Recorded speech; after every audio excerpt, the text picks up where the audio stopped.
If you want to start or scale your property development business to 8 figures and beyond, then you're in the right place. This is the Property Experts Podcast with Ben Richards and Jack Jiggins, two serial entrepreneurs bringing weekly insights from our award-winning businesses. In these podcasts, you'll learn how we found, funded and delivered over £80 million worth of property in the last 6 years, with templates you can use, deal analysis and deep dive discussions that will help you build your businesses successfully. We hope you'll enjoy. Hello. And welcome to this week's episode of the Property Experts Podcast. We've put our paddle rackets down and we are back in the office, getting down to business as usual. So welcome to everyone that is new here. If you're a regular viewer, listener, then thank you very much. Make sure you leave comments and share this and do the thumbs up thing, because it helps to share this with new audiences and they get as much value as you've got over the last couple of years since we've been running these podcasts. So welcome to this week. If you don't know who we are, we're Ben Richards and Jack Jiggins. We run numerous businesses, but our predominant business is XP property development and investment business in the London and the home county areas. We want to deliver 1,000 homes and £1 billion in property in the UK, collaborating with trusted investors. If you are a property investor, if you've got a SaaS pension, if you have just sold a business and you want to diversify into real estate in the UK, then we would love to have a conversation with you. People that know us say that we are ambitious, transparent and creative. And ultimately, we put that out to our team as well. And they agreed that that is very much akin to who we are and what we do as a business. So if you want to work with people like that, award-winning property developers, then we would love to have a chat. We've got some live open investments at the moment. And if my screen clicks through, you can see them. So we've got a couple of smaller sort of 200 to 300,000 pound investments, which are secured via way of second charge against some of the assets that we are actively selling at the moment. We want to get access to the equity that we've built in those schemes early, and until those are sold, it's money tied up, and we've got lots of future pipeline developments that we want to put that money into. So get in touch if you want to discuss that. We've got an equity injection of £500,000 investment down in Croydon, turning one of our existing HMOs from 6 bedrooms into 8 bedrooms. We've got some larger ticket equity deals with sort of £2 to £2.5 million equity requirement, and I think we are very close to securing a project in southwest London that will need about 2.4, is it, Jack? 2.4 million? Yeah, just over 2, yeah. On that one, so just over 2, and that's an exciting permitted development, commercial to residential conversion, which we've done a lot of, into around about 28 flats. And then we've also got a larger equity ticket where we're looking to bring in a new partner into the social housing portfolio that we've been creating down in South London over the last 4 years. So that's an interesting one. If you want to put some money to longer term, sort of 5-year plus strategies, where it is secured against assets from a income that is effectively from the government and DWP, part of the local housing allowance, on 10+ year leases with registered housing providers, and just sit back and effectively take the income, then get in touch about that one. So lots of opportunities, lots of different open investment opportunities for you to get involved in. Reach out and we can discuss more.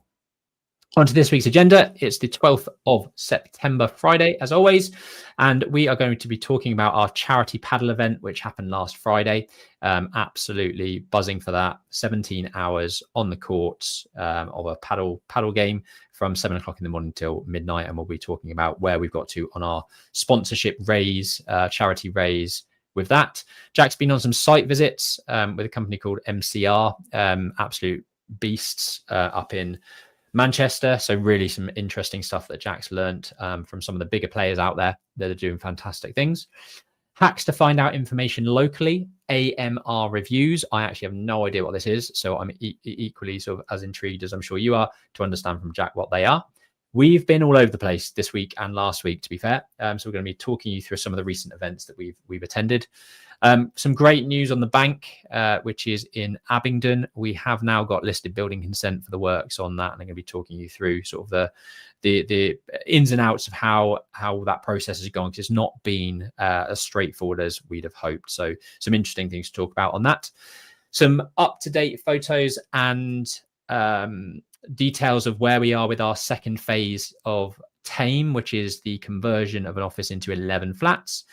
We've finally got building control sign-off at the doctor's surgery, And we also have a job advert out for a digital marketing exec. So I'm going to be talking you through what that role is all about. It's quite interesting. I think it's very, very varied and will suit a lot of people that have a lot of SEO and PPC marketing experience. So if you know someone that's wanting to jump ship, both businesses that we're going to be putting this role into are within the architecture and construction surveying space.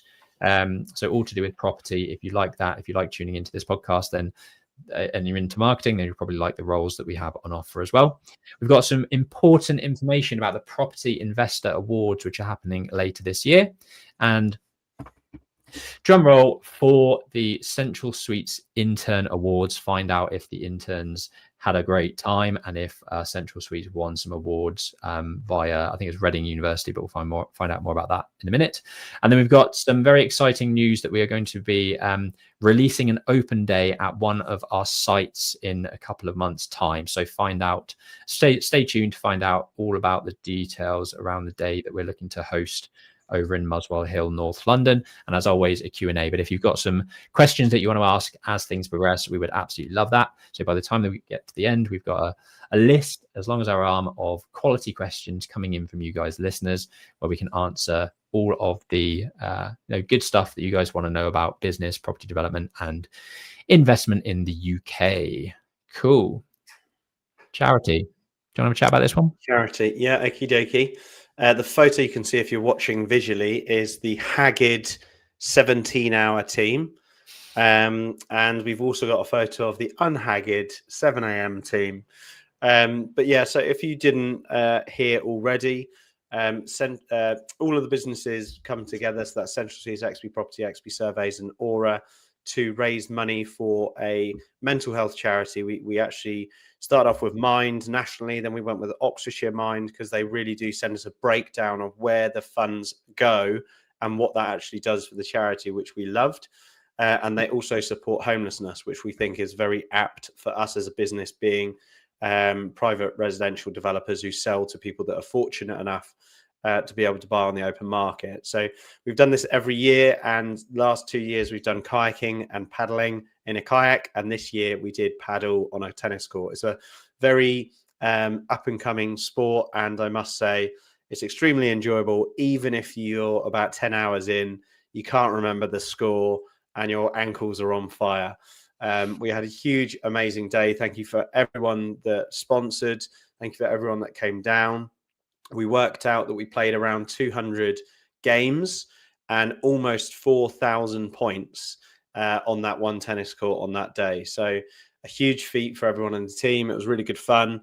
I think we're all pretty fed up with it by the end of the day. But yeah, it was a really fun day with friends and family around us, and sort of, I suppose, celebrating to some degree a day out of the office for the team to enjoy. Not doing what we do, but actually focusing on raising money for a very important charity. So for everyone that did donate, massive thank you. We will be reaching out to you, and we will also be sharing the breakdown that Oxfordshire Mind send out. The donation link is still open. We actually hit our target 3 times over, so we kept increasing it. So please do send any further donations if you would like to donate. That would be hugely appreciated. And as I mentioned, we get to see where it goes, which is very rare and unique and valuable, I think, from a charity. I did beat Ben on the final point, I have to say it. Sorry, Ben. We were doing a sort of rally scoring, weren't we? And there was one final point before we got booted out at midnight. Which was good fun. But I'd actually highly recommend it. Anyone that hasn't tried it, to describe it, it's sort of a cross between tennis, squash, and badminton all in one. It's good for your fitness. I've definitely felt like my legs haven't really recovered yet. So yeah, huge fun. Thoroughly enjoyed it. And Ben, do you want to add anything else? I'd have thought your shoulders more hurting than your legs after crashing into this. There's a massive crash against the glass, and I looked around, and you were like head first into the floor. I get very committed. That's the dedication that we give to these causes. Yeah, no, it was a great day. I think we probably had 40 to 50 people throughout the day, kind of in and out. Some early risers doing the morning shift, and then some late comers that didn't get there till sort of 9 in the evening and played through till midnight. So yeah, I just want to thank everyone that joined in, and you can still join in now, but in a different way by donating. Hopefully the link will be down in the description somewhere, or DM us if you don't have it. Or if you can't see it, because we really want to crack on and beat that £5,000 target. We hit £5,000 last year, and it would be shame not to smash that again this year. So keep the donations coming in. Cool. MCR. I've never heard of MCR, so I'm intrigued to understand more. So I think it's like an acronym for Manchester. So they've been around for decades. They're delivering 2,500 homes a year. Very big outfit, 350 employees. And I was fortunate enough with the TDC to go and visit their sites. We visited we got a Q&A with their director of construction. And we then went to go and see 2 very different sites, one in Luton and one in Bedford. And I suppose what we like to do on this podcast is give you value. So you don't have to drive around Luton and Bedford to take away the nuggets that I'm going to give you on this. And just to give you a little bit of my findings, and I talked a few episodes ago, it was probably about eight or 10 episodes ago, about the Hill Group. We were fortunate enough to do a site tour around their site in Dagenham, which is mental. That Dagenham site is real developer stuff. It's something like 28 blocks of 300 units, a real big site, phasing to sales rates and funding and planning and all of the above. Really, really cool stuff. So I just wanted to share a few takeaways of what I found with MCR Group. And obviously we're delivering about 80 units per year. So to go and pull back the curtain on a business that's delivering 2,500 units a year is very interesting for us to look into that. So they're live on 12 sites at the moment. They'll kind of do a bit of anything speculatively, which is similar to us. So they don't mind a bit of commercial, mixed use, or straight resi. Talking you through the sort of business model, they've obviously got vast amounts of teams. I think they've got vast amounts of internal backing. My assumption, and I actually haven't yet, but I will be looking at their audited group accounts. But I get the impression they made a lot of money in the sort of 80s and 90s, and they can be quite aggressive with where they put their money discretionally because they control it. It seems like the owner, which is a chap called Anil, in a 350 person business, is still very hands-on, and getting QSs to appraise things and de-risk things and look at particular sites for them. And it seems like he's in the acquisitions placement. But it also seems like they take significant risk. Like the 2 sites that we went to, the one in Luton was an 80,000 square foot office building that they bought speculatively. They managed to land a airline tenant on a 15-year lease, paying really good money.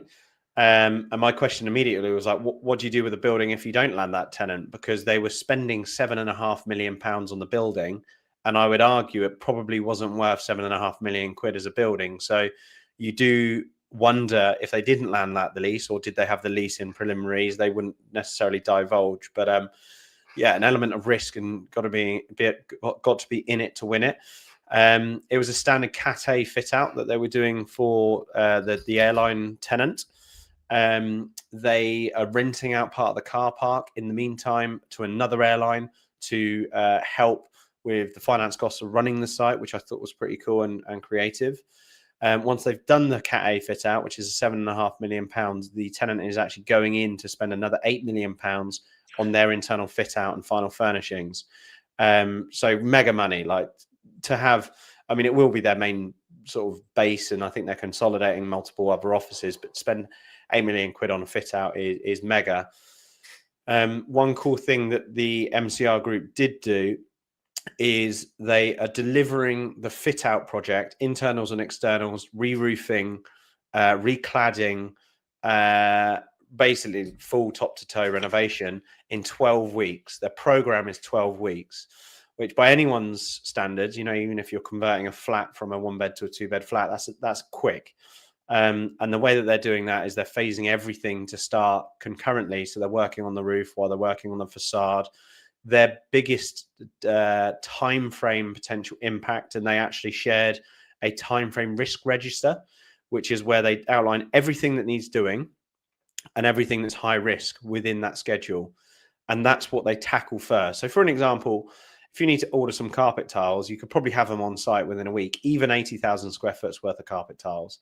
But the windows have a massive lead time. And if their project's 12 weeks, how are you going to get best part of a £2 million window package within 12 weeks? So what these guys actually did is they refurbished the existing windows and had all of the glazing changed to bring the U values up, but kept the same internal and external frames and redecorated them. Obviously, if you're doing resi, they'd probably need to be openable, so you wouldn't be able to get away with the same tact. But because it's commercial, the MVHR systems and the aircon systems that do the heating and the cooling mean that you don't need to be able to open windows. So I thought that was quite cool, quite a creative way to overcome it, and it actually worked out cheaper than changing the windows fully. They've also obviously packaged up to various different contractors. They're kind of doing a bit of a JV also with the main contractor. So JVs are a myth that you only do these on small scale. But what we've learned is we've already talked about, Ben mentioned the Berkeley Group. Most of their big sites are JVs with National Rail or Thames Water. When we went to the Hill site, their site, which is like 450 million GDV, I think it might even be bigger than that, is a JV with Peabody's Housing Association. They're the landowner. They've stepped in as a principal contractor and JV contractor. And then these guys, they've got a JV with a builder called Arena, who are a local company that do office fit outs. They've worked with them on projects before. They're wearing an element of the risk. And these are big deals. These are, 28 million pound GDV office site that they're JVing with a contractor on a £7.5 million contract. So what I learned from that respect is what they're doing is the same as what we're doing. The creativity, the JVs, the twisting in the areas, the sort of manipulating the scheme to be the best outcome for them, re-gearing a lease, getting a lease in place, and then they're going to try and exit on the pension market to get that building sold out on an income. It's the same stuff we do, just a lot bigger, and it does happen. So one sort of eye-opening thing is size is not necessarily a massive deterrent to changing tact. And then the next site which we went to, which was 341 flats on a parcel of land that actually used to be a pizza factory, I want to say. I think it was probably something like the equivalent of like a Chicago town factory where they box it up, get it out. Bought that speculatively, bought it as a almost industrial warehouse site. It's right next to a railway line as well. And then proceeded to get planning for 341 homes. They managed to get away with only 8% of the site being affordable, which is nuts. They cocked up by not looking in the ground because there's actually a main sewer that runs through the site. So they got the consent, and then they had to go in for a material amendment to move a 4-story building into a different place, which is the most mental material amendment application I've ever heard, to avoid this mains drainage, which coincidentally they're tapping into anyway. So it amazes me that they've had the lack of lust to do that pre-construction, even pre-purchase analysis. It's all pre-form stuff, so that's quite weird to me. I've never really worked with pre-form. I'm just a resi developer, so I'm used to conversions and traditional buildings. So pre-form construction is obviously where they basically build boxes around and then pour concrete and go up in phases. But it looks really straightforward once you get out of the ground. It's basically then an internal fit out that you're then dealing with to build that site out. They're actually holding the site, so they're only going for an EPC B. And I get the impression they do a very basic spec. I've never walked into any of their buildings that are done, so I wouldn't even know. And when you're looking at those types of sites, you do look at them and think, in theory, 341 units sounds scary. But having been around that site and how they've structured it and how they've done it and what planning they achieved, it doesn't really scare me, and it just is much more of the same. And that is, it definitely makes me feel that I could definitely be comfortable delivering that type of site. I will say that they didn't look massively organized on the new build site. as far as health and safety, segregating the site up, which was interesting. And what was also really interesting is a lot of one thing I don't think we've actually spoken about before is actually how we communicate with contractors. And I think it's really important to have a strong relationship with contractors in any event, especially if you're going to be JVing. And it became apparent that the construction director, when he came on site, I didn't see him vibing with the senior project manager that was on site, who was a little bit more, welder boots on, covered in mud. And then the construction director was obviously completely clean, putting his high-vis jacket on out the back of his BMW. And I didn't see that sort of click of we're in the same team, we're fighting the same battles, which I found really interesting because it felt quite awkward for me. I was like, I can tell they don't like each other, but they're in the same business, in the same capacity, and that you could tell they were kind of working against each other. So a bit of a learning and a bit of a takeaway from I don't know, like internal spirit and management perspective. Like if I was construction director, I'd want everyone to be on site to be my friend. So to put that in comparison, when we went around the Hill Group site, which is a similar size workforce, everyone knew the Hill Group son's name. He knew everyone's name. He was very respectful and polite and treated everyone the same. And I would have said that he gets a lot more value from being on site around that sort of charisma of running the site. And you could really see that they respected him, which is interesting to see how, you go from a technical office-based person to a practical on-site person, and they've got to merge and mix at some point and get the same results. So I found that super interesting. Some quick stats, which I thought would be useful for you guys, is the construction director said that typically they manage construction in-house, but they typically package it up with external packages. So they'll have a ground worker, preform or someone to get all the block work up, and then they'll obviously close off roofer, inside, chippy, etc. They typically have a rule of thumb that for every £1 million in construction, they will have one person on site from their company to manage that project. So one of the ones that we saw, which was 7 million, they would have 7 bodies on site, including project managers, site managers, QSs, to manage that project, which I thought was an interesting metric. Obviously, us as a business, we manage the contractor on a fixed price contract. So we don't provide a site manager and QS might be part of our team to start, but that's not an ongoing thing through the project. And we've got about 9 million in delivery, Ben. I think that's about right. Around 10 million in construction. And there's basically 3 or 4 people in our delivery team managing that. But I think the more complex thing we have is it's 6 different sites. So if it was 9 million construction on one site, that is very different to if it's 9 million construction across 6 sites. I think the workforce would need to be slightly different. But yeah, a bit of a whistle-stop tour. I hope you enjoyed a bit of a summary of a much, much bigger firm. And yeah, I suppose I would highly encourage, you may have seen we do site open days and we basically walk around our sites answering any question that's asked. I'd recommend going to other people's sites and just, you think differently, you look at things and you come up with ideas and you understand more robustly where the challenges come with those size of businesses and how they do things. I found it really interesting.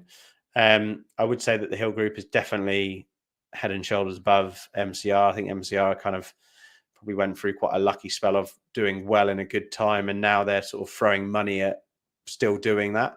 They might be really good at what they do, and they're much better at what they do than we are, but we're a very different size. But I thought a comparable's worthy to mention. Hopefully they don't watch this and come for me. Nice. Good stuff. So I don't really know what you're going to talk about on this one. Hacks to find out information locally. So I actually found this out from Jack, a planning consultant, and have been pretty embedded in doing it. So interestingly, when we go to an area for HMOs in Central Suites, we do something called location analysis, which is a hugely comprehensive but useful document where we compare various data formats to see which area would be better to grow into a HMO portfolio. As far as development goes, you're typically, as a developer, and I'll be a standard developer, you'll talk to local agents, you'll talk to commercial agents, you'll talk to resi agents, you'll get a feel of the place. A lot of people say go and walk the streets, but it's difficult to actually get like formal data on an area or region to understand what you're dealing with. And a planning consultant shared with me that this is mainly planning focused, but actually there's quite a lot of data that comes from it that's hugely useful. Obviously, our business is hugely active in Oxfordshire, especially because Central Suites is active in Oxfordshire, Buckinghamshire, Northwest South London. I know that Aura is super active in South London. But I actually was told this sort of data that you can get hold of completely free. It's reported annually by the council, and it's called an AMR, which stands for Authority Monitoring Report. And I started reading South Oxfordshire, and I was like, this is really, really interesting and useful. And it may sound really nerdy, but I kind of want to know what the councils are reporting on and what's actually happening. And I was amazed that I've never even heard of this before. So hopefully, if I do that, you can see this. So I'm in the region typically of South Oxfordshire. It's where a lot of our HMOs are. Obviously, this is 2022 to 2023 report, and they should have released a 23-24. But just going through, I won't try and limit this just to the people that can visually see this, but it's basically a report that the council have to report into national, national for probably framework review and performance review, but also public knowledge. And even just if I'd employ you to do one thing off the back of this, just go on to page 10, which is the key statistics of your local area. And I think it's super useful. Obviously, if these are freshly reported, that's going to be absolute gold dust for you. And I actually think that these markets don't really change that quickly. So even this report is probably fairly useful. But it goes through to talk about introduction. There's planning framework section. There's neighborhood plan section. There's duty to cooperate. South Oxfordshire local plans. So it goes through the overall strategy, the various different areas, any big projects that are mentioned, such as Culham Science Park, which is really near a lot of our HMOs. Settlements and houses. So they go through various different policies and strategies.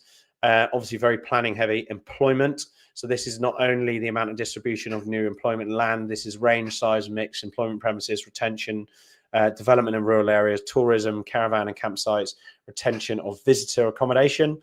And then it goes through to further things such as the infrastructure, the environment, the design, the town centres, communities and facilities. Now, I guess this is kind of, when you look at, and Ben, you probably have comments on it. When you look at like planning policy framework, that's kind of like a look forward, whereas I believe this is kind of like a look back. And this probably feeds a lot into the information and the data they use for the frameworks they use locally. So let me just give you a little bit of an example of what you might be reading in here. So such as, let me just go to my favorite section, which is the key stats.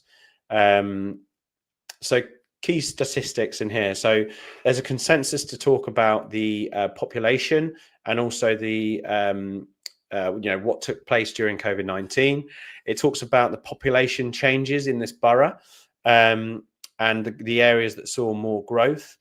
It's even talking about the age demographic within that area and how many people are employed and whether that's gone up or down recently.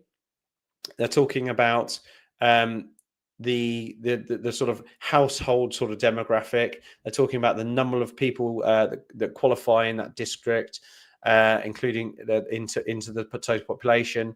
And obviously it references a lot of things that you may, if you're in planning, look at, like the local plan. But anyway, it's like a really, really useful report. And it also talks about milestones and achieved documents that follow and support the local development plan. And I kind of feel like I never knew this was here. Did I just see that their next local plan is in 2041? 16 years from now, they're hoping to get their next local plan out. I mean, this is why we have so many issues and policy comes out that's behind the time and not fit for purpose, because it takes councils 16 years to create a local plan. I mean, it's just ridiculous. Yeah, it even talks about the revenue received and SIL costs, other documents that are useful looking. It's just super, super interesting to read through. And I think if you're very active in an area, you can take a look at it. And this was one of my favorite pages, actually. So this map, which you can see, is Zoom in a bit more. Is the neighbourhood planning status. Obviously, because this is produced by the council, the more you zoom in, the more blurry it gets, and their quality is terrible. But you can actually see where the plan preparation for submission, plan made, independent examination, plan review, where it is at for every borough, which is super interesting. And it actually breaks it down because all of these areas are in South Oxfordshire. I live in Henley-on-Thames. We're very active in Abingdon. So you can kind of see the individual areas that specifically fall under this gap. Now, there are actually talks about Vale and South Ox merging together. But you can kind of see where everything is at. And also, if you've got a development site in these areas, like, this is stuff that planning consultants will know off the bat, but you being potentially like us, you might not know where the actual neighborhood planning status is at for that particular area. But yeah, all useful information. And I kind of feel like it's, to an element, it's exposing them a little bit, the councils, but enhancing our knowledge. And here you go. Annual requirement of completed homes that they're hitting to target is 900. They have actually had a few years that have hit their targets, but you can see here back end of this year, they are almost 17 houses behind, not factoring in that 900 homes is still a target for the following year. And in actual fact, you can see in 22-23, they over-delivered on the 900 units that they're targeting. So I would imagine South Oxfordshire is pretty good at hitting targets, but I'd imagine if we did this on Wickham district in Marlow, I reckon they're absolutely struggling because they can't turn shit around in I would also hazard a guess that only goes up to 2022, 2023. I reckon if you threw 23 and 24 in there and 24, 25 in there, they wouldn't be hitting their target. Yeah, I would have said at least half of 1359. But anyway, obviously your region's going to tell you various different bits of information that you may find useful. Obviously, if you're pretty sporadic on where you operate, I wouldn't necessarily say this might be that useful, but I found it really interesting to read through, and it's on my list to read through Buckinghamshire, Vale of Whitehorse, which is where a lot of our stock is, just to see what the counts were doing, really. And they can't hide behind this because you can, imagine saying in an application in a parish meeting, or even sort of a commit, when you go to present your case for the planning, you say, well, where's your delivery at this year? You're rejecting this application for 2 additional units, but you're not hitting your targets. It's got really strong weight to punish the council. Nice. And what's it called again? It's called the AMR. So if you just Google your local, what's that stand for? Annual Authority Monitoring Report. Authority Monitoring Report. Yeah. See, this was published in 2020. I love that it takes them 2 years to create that. So they're always 2 years behind the actual real data. But anyway, it should be live data. Yeah. Yeah. Nice. Good stuff. Cool. On to some of the things that we've been up to over the last couple of weeks. Last week, I attended the Europe's largest PropTech event, which is based just next to the O2 in one of the big hotels there. I mean, I sort of didn't really listen to what it said in terms of being the largest. And then when I walked in, I realized how big it is. It was spread over 3 floors. There were thousands of people there, 2 event spaces, about 7 or 8 like presentation rooms for speakers and panel discussions and this sort of stuff.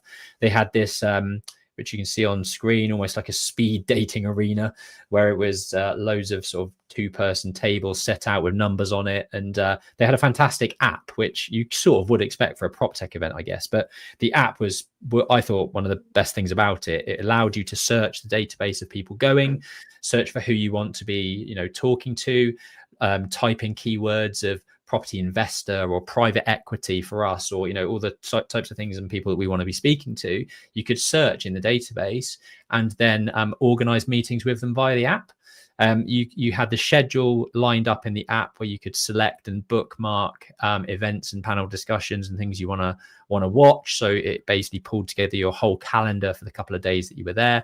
I honestly think they need to spread it over 3 days, because I was all over the place. Of things I wanted to listen into from a panel discussion perspective. There were people that I wanted to meet, and there's food throughout the day and lots of stuff going on, where I felt like I was rushing around trying to sort of see as much as I can, and 2 days just weren't enough. So I'd highly recommend it. It is quite expensive. For some reason, we were invited sort of free of charge, and I know a couple of other people were invited free of charge. I don't really know why they do that, but yeah, tickets normally quite expensive, but yeah, we had free tickets. And they probably struggled to get bums on seats, didn't they? Yeah, potentially. But I mean, for us, sort of, I had probably 8 or 9 meetings, all with sort of private equity partners, overseas investors, and even some random conversations where you're waiting for somebody that you're meant to be meeting. They don't turn up, but somebody else is doing the same thing on the next stand, and you just get chatting. And I've had some good introductions from people that are in completely different spheres, but say they know people, they know some funds, they used to work in, actually one of the guys I spoke to randomly used to work for the same St. James part of the Berkeley group that I did, just in a different site. So really good opportunity to meet new faces, be very specific with the app that they provide. One thing I would say about this event is that it's extremely institutional. It's very, very like big players, big funds, big money coming in left, right, and center. Most of the people on the panel discussions are people from Granger and Co. and Landsec and all the big real estate bodies. Rather than kind of your small players, which was a bit of a shame, because I do think, and I've said this before, that the whole industry is very geared up to institutions. The government, the government have the institutions have the ears of the government, and a lot of the sort of policy that comes out really benefits them and really screws over us as SME developers. And there wasn't really that representation of SME developers in the event, which was a bit of a shame. The actual exhibitions themselves, some amazing pieces of kit on show.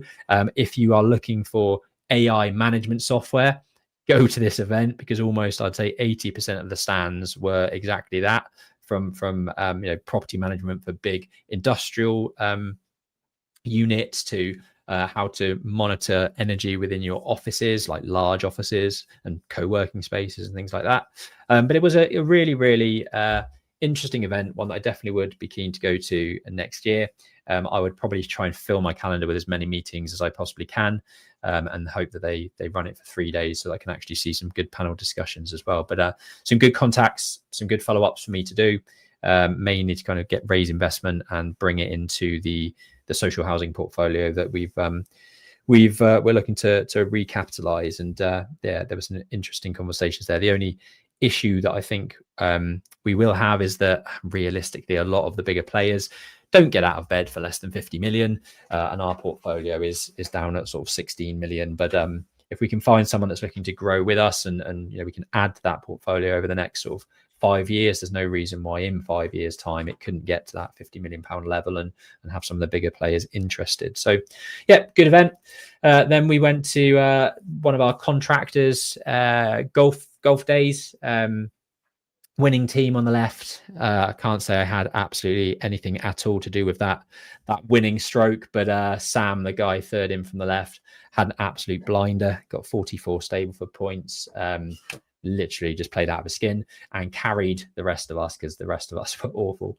But really good to kind of spend some time with new faces, also build relationships with with contractors as well. Jack, anything you wanted to say about the golf event? Yeah, my golf was pretty terrible, but yeah, I mean, Not too much to add really. Nice, cool. And then Wednesday we went shooting, clay pigeon shooting with JPD, who are the contractor we have on our Muswell Hill site. Yeah, fantastic day. I was a little bit late because of huge amounts of traffic on the M25, but fundamentally, really good event. Again, great people, good laughs, and some good shooting. So yeah, enjoyed that. Cool. Listed building consent on the bank. We have the approval, which is amazing. The listed building consent was for the front part of the building. So for those that haven't been following this project, we've bought an old Halifax bank. We're carving off the ground floor and basement, and we do have a buyer for that ground floor and basement level. And then the upper 3 floors above the bank are being converted from 3 2-bed flats to 3 3-bed HMOs. So this will be refinanced and held within our portfolio. We've got a number of other rental properties and HMOs in Abingdon, and this will just be an addition to that. But it's a listed building. It's very old. The internal space has actually been chopped and changed quite a lot, but there's a lot of the external fabric that needed to be sensitively repaired the heritage officers were very keen to understand what we're doing with the front windows, which you can see here. They're all single glazed, massive, tall, large sash windows. We had a roof survey undertaken to identify a few issues with leaks. We've got to repair some of that roof. They obviously want us to repair the roof in a certain fashion with certain, natural slates and make sure that it's all, done as per what they want, which Claire from Heritage Revival, who we use for a lot of our heritage consultancy, helped us get that through the process. Did a really, when she does her reports, she absolutely loves heritage buildings. She loves, working on these types of assets, and she puts a lot of care and attention into it, and the reports that she creates are very, very, very, very detailed from like a written word perspective, but they also have lots of diagrams and it makes it really, really easy to understand what's staying, what's being replaced, photos of different areas of the property, little sketches, so that the heritage officer can understand really what we're doing with the refurbishment work. We are keeping the windows at the front, adding secondary glazing, and then at the rear we are replacing the horrible kind of aluminium, probably 1970s windows with timber casement windows that will be far more in keeping with the types of windows that would have been originally on the facade. So yeah, listed building consent is great. Now we've got that, we can start cracking on with the top floor flat, removing ceilings, repairing the roof. The bottom 2 floors of flats are progressing really well. Both of them are at sort of first fix stage. Kitchens are going in shortly. We've been discussing bathroom tiling. So those will start to come together really, really quickly. And the top floor flat will just be lagging slightly behind. But yeah, great news. We've got an extension of time on the rear application. So there's a rear planning application that's gone in for an airspace development to install a new flat in the Undercroft parking area to turn that rear area into 4 flats. We had some good feedback. Well, I think I discussed it a couple of weeks ago. It was negative feedback, but good feedback, because it's an open dialogue and we were able to change the drawings really quickly and resubmit.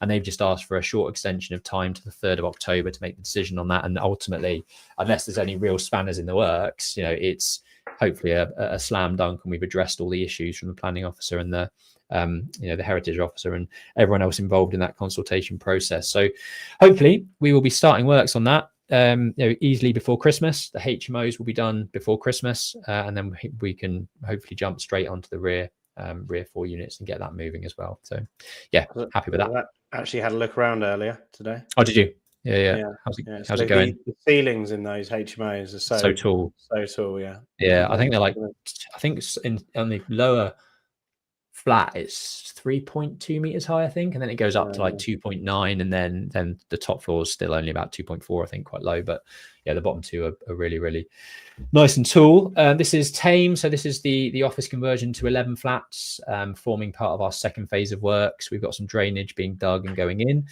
this week. They've got the gas pipes in, which is what these roadworks are doing. It's actually progressed a lot more than this, and they've got the first stage of the gas mains pipe in the gas meter boxes are installed on the wall, ready for meters to be installed and the final gas connections to be made. This is actually old news as well on this photo, because a lot of those studwork walls have now been plasterboarded on one side.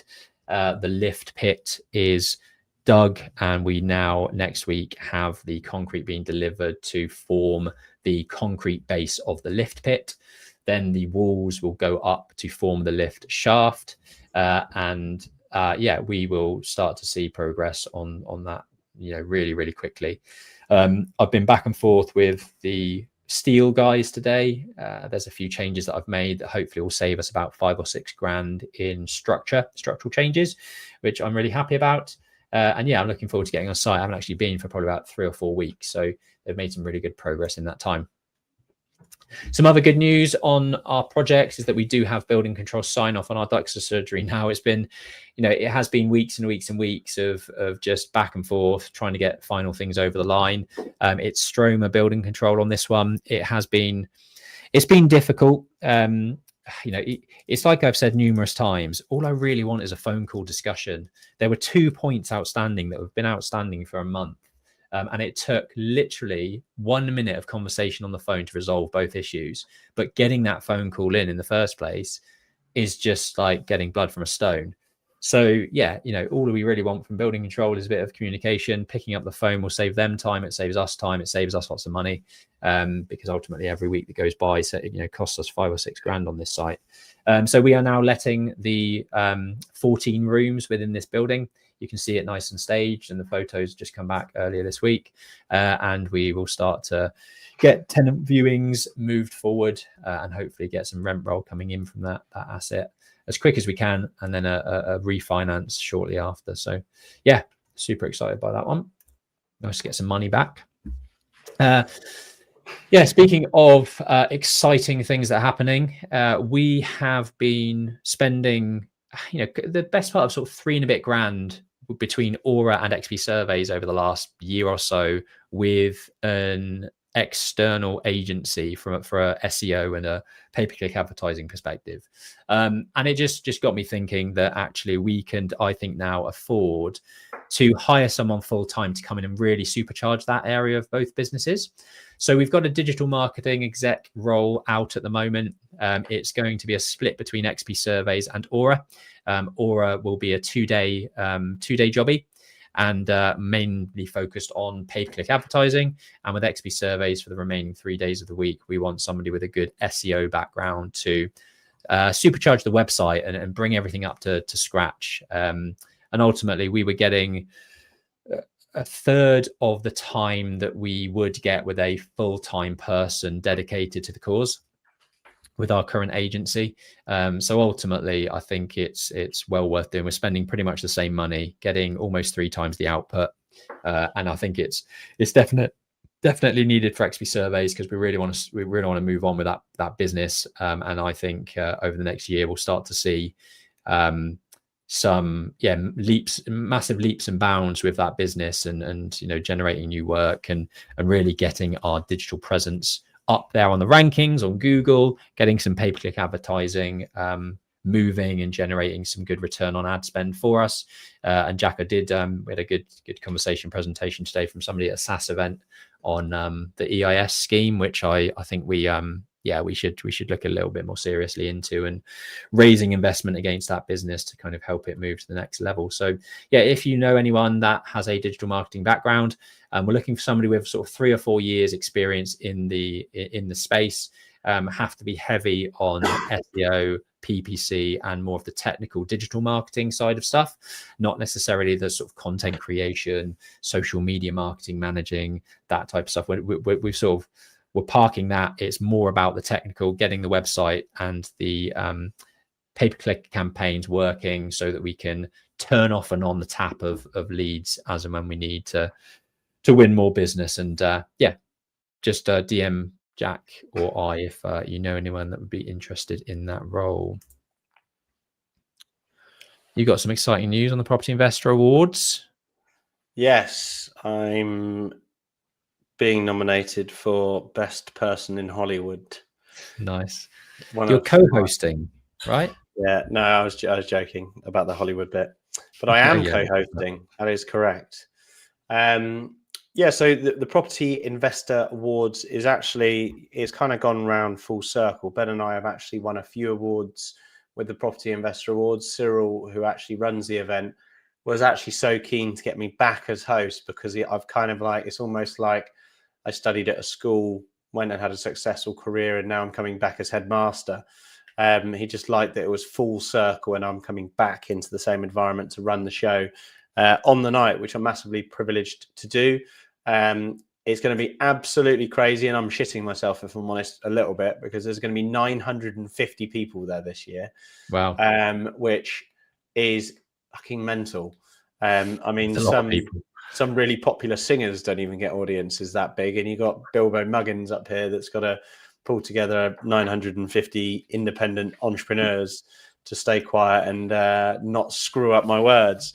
So, but no, it's a really good event, and Ben and I have also been announced to be. It was quite funny when Cyril was talking to me about hosting the event. He said, "Well, you're a judge," and I went, "No, I'm not." And he was like, "Well, Ben's a judge." I was like, "No, I don't think he is." Yeah, I didn't even know. Like, oh, well, you're both judges now. So that's how it came about. But we're massively privileged to be able to look at, peers, deals of people. I feel like the reason people get into awards is one, it's a really good pat on the back for yourself and your personal mental enjoyment. It's also really good for your peers and your family to see you appreciated in the sector of the market that you're in, and it's also really good for raising investment, closing deals, showing to sellers if you're buying something, raising money through banks. So I'd highly recommend it, and we've actually, I think, massively benefited actually from winning an award with the Property Investor Show.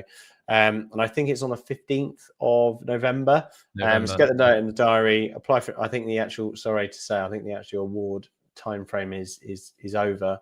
But you can still come along, and I'm sure Ben would love to have you on his table if you would like to go along. And I still don't actually know if I've got a table at this point. I need to figure out where. Yeah, I didn't realize I was a judge. I don't know if I've got a table. I'll ask Cyril. I need to speak to them anyway. So we'll see. I did actually, on the sort of award side of stuff, sort of relevant but not. But I went to a SaaS event today, which I'll fill you in on. But there was a guy there. I was like, I recognize you. Where do I recognize you? We got chatting, and he invested via crowd with us in our very first XP property scheme back in 2019, whenever it was. Seafield caught the conversion of a basement space into 2 flats, and he said, "Yeah, I invested in that, and I've been following what you've been up to." And he sort of followed that journey, seen that we've gone on to win awards and stuff. And for him, it was nice for him to be involved in that early, in that early sort of success and the early stages of the business, and watching us grow through it all. So yeah, awards are great. Even if to say that you are an award-winning developer, because nobody can take that away from you, which is great. They can't. Cool. Drum roll, please. Drum roll, please. There must be a function on this StreamYard for that, is there? I don't know. I can give you a little dance. We haven't had any questions yet. Oh no, we do. The new Anton deck, perhaps. Thanks, David. That one. Unfortunately, we're not hosting it together. So it's just me. It's just, which one's the one that crashed his car drunk? It's just that one.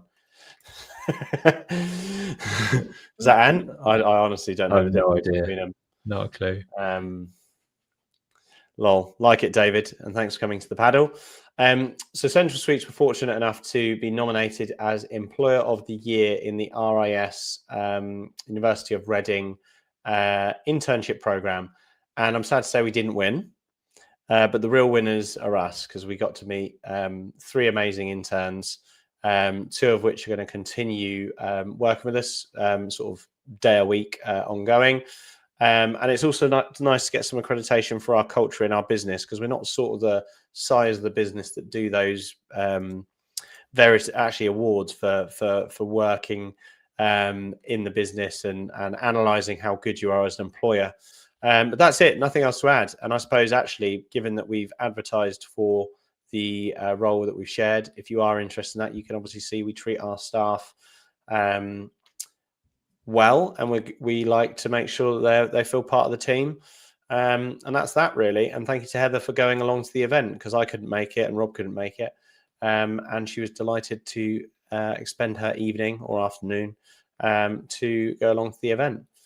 Nice. David, I think it is Ant. I'm Ant then. I think I am Ant, slightly chunkier. I did see that Ant and Dec have been knocked off their post after 27 years of best TV presenters by Gary Lineker last night or night before. Really? Yeah. Really? Fun fact about Gary Lineker, he's not worth as much of his brother. So it just goes to show, if you pick the drug, sex and rock and roll or the clean life. Nice.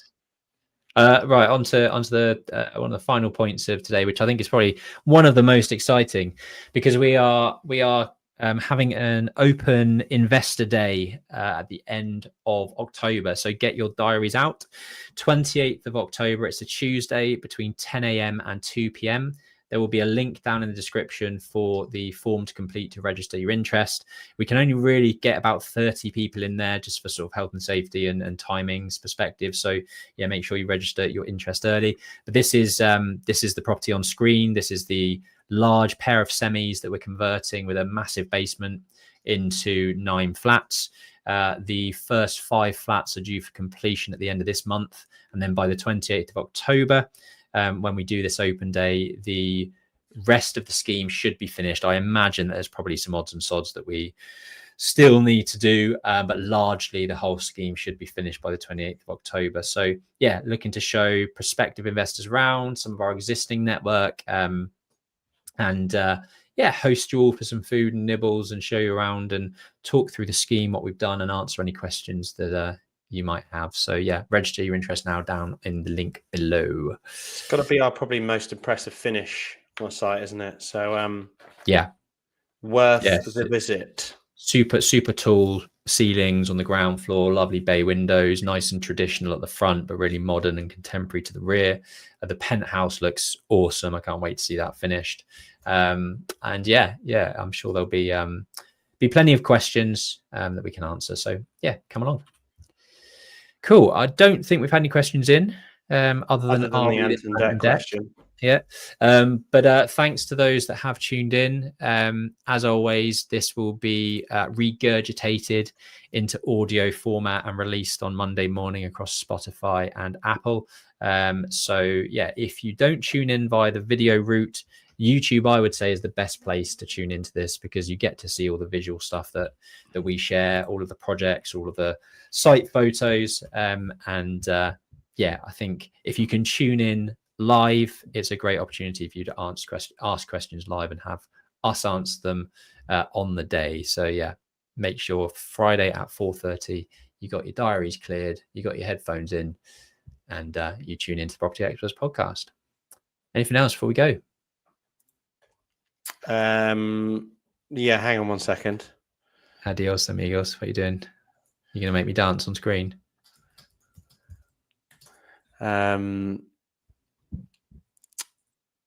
Let's get ready to rumble.